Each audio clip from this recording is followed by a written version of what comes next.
कल्याण मुरबाड रोडवर रायते पुलाजवळ झालेल्या अपघातात 11 जणांचा बळी गेला। एका इकोमध्ये अक्षरशः 12 ते 13 प्रवासी कोंबून भरले होते। या गाडीचा अपघात झाला व या अपघातात 11 जणांचा बळी गेला, 2 जण जखमी होते। या अपघातानंतर कल्याणमधील RTO तसेच वाहतूक पोलीस हे खडबडून जागे झाले। सध्या आपण आहोत कल्याण रेल्वे स्टेशन परिसरात। या रेल्वे स्टेशन परिसरात वाहतूक पोलिसांचं पथक सध्या अशा इको ज्या गाड्या आहेत ज्या ओव्हर सीट्स आहेत त्याच्यावर सध्या कल्याण वाहतूक पोलिसांनी कारवाई सुरू केली। एकंदरीतच या अपघातात 11 जणांचे जीव गेल्यानंतर देखील काही जे इको चालक आहेत ते आजही प्रवाशांच्या जीवाशी खेळताना या ठिकाणी पाहायला मिळत आहेत। आपण पाहू शकतो की आता ह्या गाडीत देखील किमान 10 ते 12 लोक या गाडीत देखील आपल्याला सध्या वाहतूक होताना दिसते। अत्यंत धोकादायक पद्धतीने अशी वाहतूक होताना दिसते। एकंदरीतच वाहतूक पोलीस या परिसरात कारवाई करत असताना देखील हे जे वाहन चालक आहेत हे जी बिनधास्तपणे बिनदिक्कतपणे आपल्या ओव्हरसीट्स या गाड्यांमध्ये घेऊन जाताना एकंदरीत पाहायला मिळतात।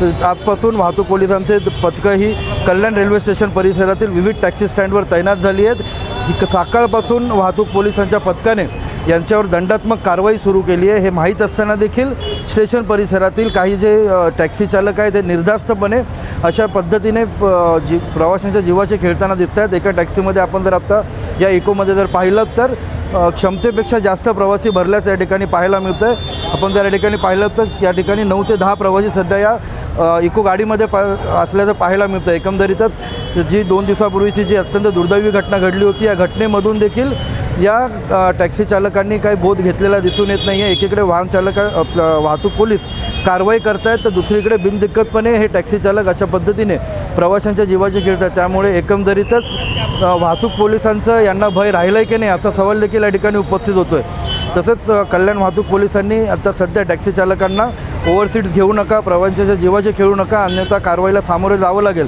असं आव्हान या ठिकाणी केलेलं आहे। आपण जर या ठिकाणी पाहिलं तर सकाळपासूनच ही कारवाई सध्या सुरू आहे। आपण सर काय सांगाल सकाळपासून आपण या ठिकाणी कारवाई करताय? जो मुरबाड येथे जो अपघात झाला त्या अनुषंगाने वरिष्ठांकडून आम्हाला आदेश आलेले आहेत आणि पूर्वी आम्ही नेहमीच कारवाई करायचो, परंतु आता त्या बाबतीत आम्ही जास्त प्रमाणात त्या वाहनावरती कारवाई करीत आहोत।